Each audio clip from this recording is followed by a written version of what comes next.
This is the Franchise QB Podcast, where we empower entrepreneurs to win big in franchising. We huddle up weekly to educate our audience about the most successful small business model ever created, franchising. Welcome to the Franchise QB Podcast. I'm your host, Mike Halpern, a 20-year industry veteran and entrepreneur. My mission is for listeners to achieve their American dreams of creating wealth and independence through franchise ownership. Every week, we speak with franchisees, franchisors, or vendors that support the industry. Thank you for joining us, and let's get started. Joining us in the huddle today is JC Crawford, CEO of Front Burner Brands and Melting Pot Restaurants. Welcome to the show, JC. Thank you, Mike. Glad to be here. Yeah, it's glad to have you here. So you have a very impressive resume in the casual dining and fine dining space of the restaurant industry. 40 years of leadership, including 20 years with Bennigan's, 10 years with Ruth's Chris, an engagement with Roy's Hawaiian Fusion, and now currently in your role as the CEO of the Melting Pot. How did you get into the restaurant and hospitality industry? Yeah, it's kind of interesting. So prior to Bennigan's, when I was 14 years old, I started as a dishwasher in St. Cloud, Florida, a little small restaurant and hotel there. Okay. And went from there to, short order cook on the line. I was, doing breakfast and lunch. And then it's interesting. I really enjoyed doing it. I remember getting yelled at by the owner. Now I understand it. Back then I didn't, but I'd make these massive banana splits that the guests loved. And even then, I didn't really connect the dots, but I'm like, I just want to make the guests happy, so I'm going to make this thing beautiful. And of course, he was That's a thinking cost of goods issue right there. and he was making it pretty clear that I had need to have some balance in there. So good learning experience at a young age. And there was a weekend that I don't know for sure what happened. The servers just didn't show up. And I was a little cocky at a young age. I was like, hey, I could do that. He said he was going to cover the line and they had somebody else. And so I knew a lot of the guests because I used to go out and engage with them sometimes to deliver food. But I started waiting on tables and I had no clue what I was doing the day that, there were no servers. The guests that were in there that day were very understanding and I got pretty good at it. I knew exactly what their order was going to be. They walked in the door, I'd fire their order, coffee with 2 creams, 3 sugars, whatever it was. I kind of had it down pat and really enjoyed making the connections with guests. Didn't know what that meant back then. I just enjoyed the people. And so that's kind of how, I got bit by, I think, the hospitality bug is pretty young age. And then I was lucky enough, there was a McDonald's that opened when I was 16 and I wanted to go check that out. Nothing wrong with what I was, but I just wanted to kind of grow. And the culture I experienced at McDonald's back then was pretty amazing. And the mentorship I received from that general manager or store manager, I think we called him back then, was pretty amazing. And I was kind of driven to be the best and help others be the best in what they were doing in the restaurant space. And back then didn't really know what that meant. I just enjoyed doing it. And, I'll tell you the systems, disciplines, and training that I received at McDonald's still today, every brand that I joined, I brought things from that experience and that training. So they really helped create a foundation.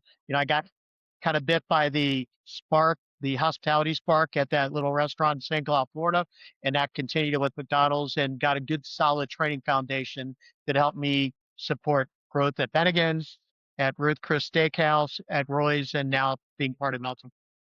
Yeah, that's really cool. Thanks for sharing the origin story with us. I think you share that in common with a lot of people that one of their first jobs or they had some kind of impact being employed in the restaurant space.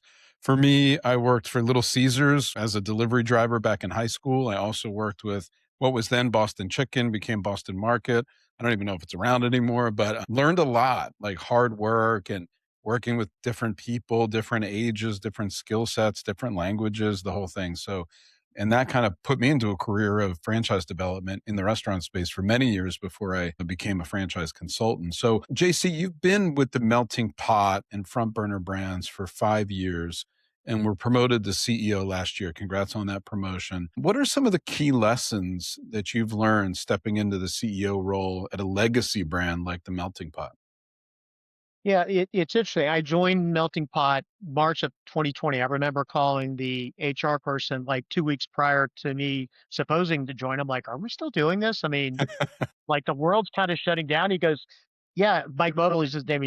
JC, could you actually start earlier? And actually, I'd like you to go meet some of the FBCs, the franchise business consultants on Friday you can. So I started a week earlier, and it was very interesting that, I had had some experiences at both Ruth Chris and Bennigan's with some downturns with the economy, 9/11 and different things like that. So I had lived through that. So I felt like I was coming in, to help support that team. And I'm proud of the work that the leadership team did and our organization did to support our franchisees through some pretty challenging times, going above and beyond. I'd say really providing best in class support, with helping them renegotiate leases with landlords and, get some forgiveness on leases that weren't being paid, doing ERTC, PPP, everything we could to keep them focused on, hey, we're going to find a way to get through this as a brand. Strong franchise system, lots of great support. And, I'm proud of the fact that that team really helped lead franchisees through that tough time. And during that period of time, we did not close the restaurant. It's pretty amazing. We had closed Wow. some prior, but, Yeah, during that period, that's really impressive. Yeah, it's interesting. I mean, I was 2 years into my career out of college when 9/11 happened, and I remember the shockwaves it sent through, like, obviously, the world and our nation, but in business, like, it was a moment, and that happened, obviously very different situation in 2008 with the financial crisis, but definitely had a negative impact on retail and restaurant space, and then pandemic was the worst thing that we've seen in the restaurant industry.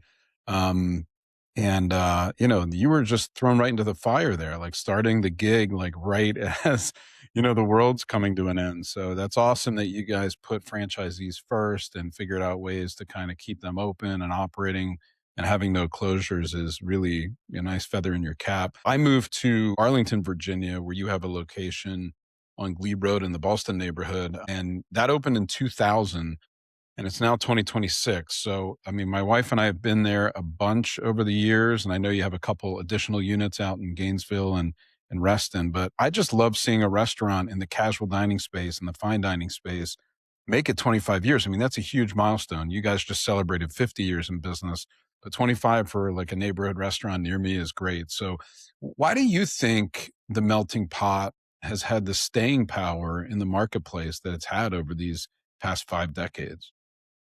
yeah, I think where Melting Pot's a little different is it's really a place where people go to escape, connect, celebrate life's big moments. I mean, we have birthdays, anniversaries, wedding, marriage proposals, countless futures that have been dreamed up and toasted around the melting pot. So it really is a unique, interactive differentiation from traditional restaurants. It's just different. We consistently deliver experience that I think builds trust around the region, around all of our locations, constantly working to evolve the menu. I mean, it's still cheese and chocolate, but we evolve, in really enhanced salads and different flavors and, the entree course. I think, maybe, I don't know, the last time we went, now we have a grill cooking style. So it's not just raw.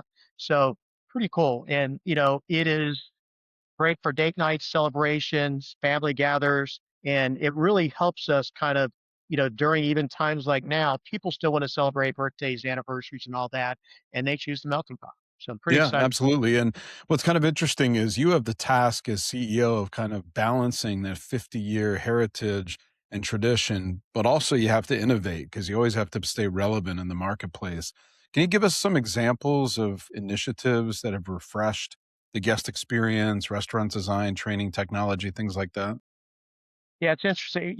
My responsibility, our responsibility is to evolve the brand without losing what makes it special. You got to be able to kind of connect and continue to connect with our core guests, but you also have to evolve for guests of the future. And innovation shows up in how we deliver the experience, but not removing what guests love. So, one of the things we're nearing the finish line of a system-wide renovation effort. Reston is a good example of that, Mhm. and Gaithersburg both have been remodeled, and it really transforms the look and feel to reflect a more elevated, modern experience. And on top of that, still making it intimate. There's still good spaces. Lovers Lane is what we call it, where people can enjoy a date night or an anniversary.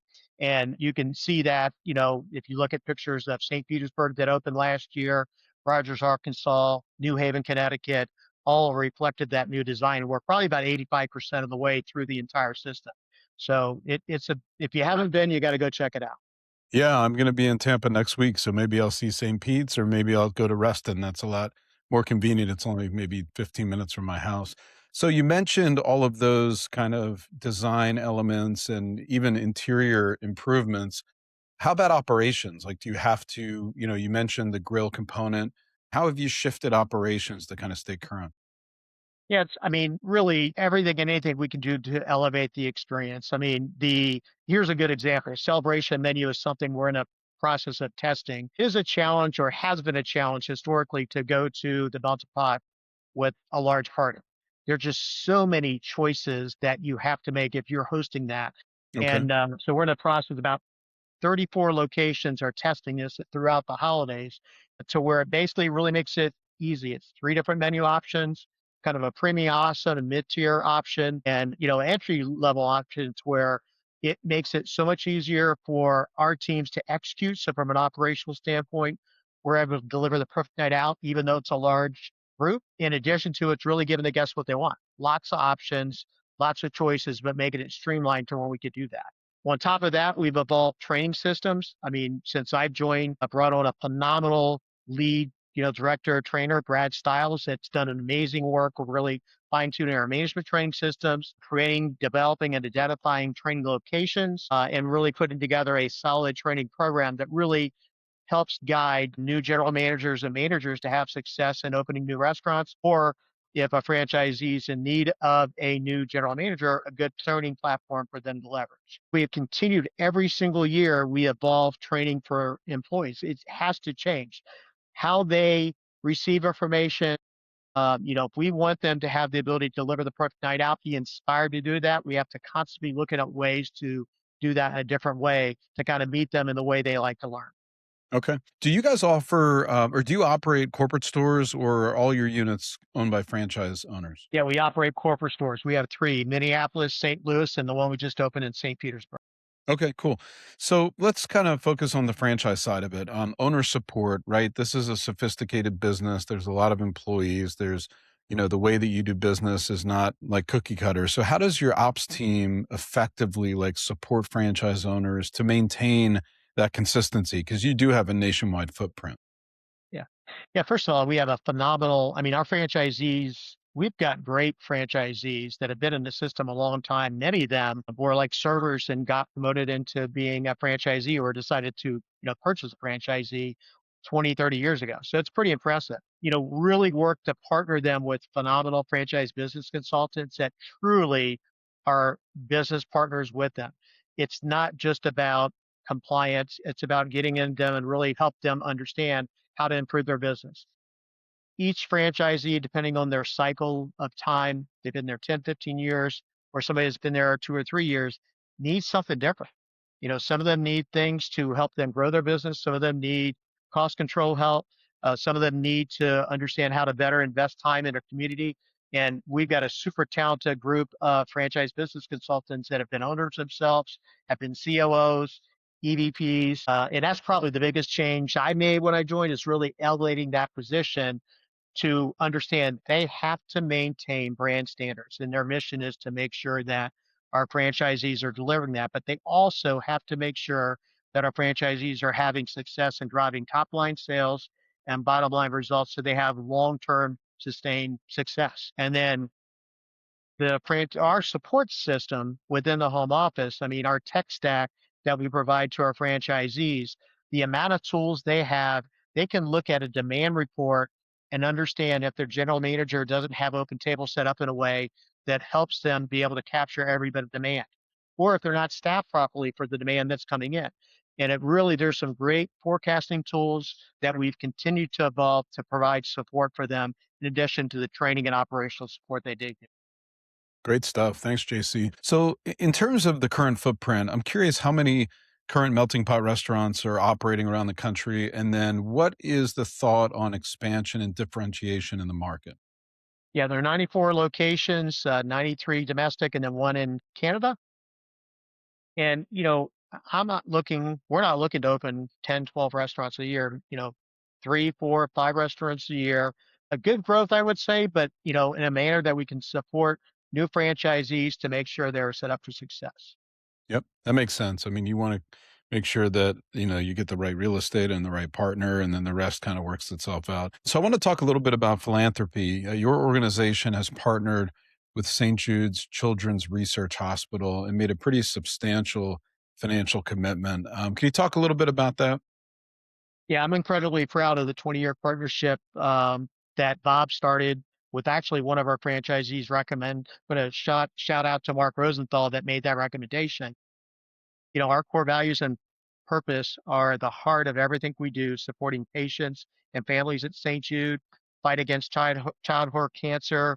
I don't know that there's a better cause than that. I mean, there are a lot of things we could focus on. We surpassed $18 million since inception in supporting in our partnership with franchisees. And then we had a record setting $1.2 million last year.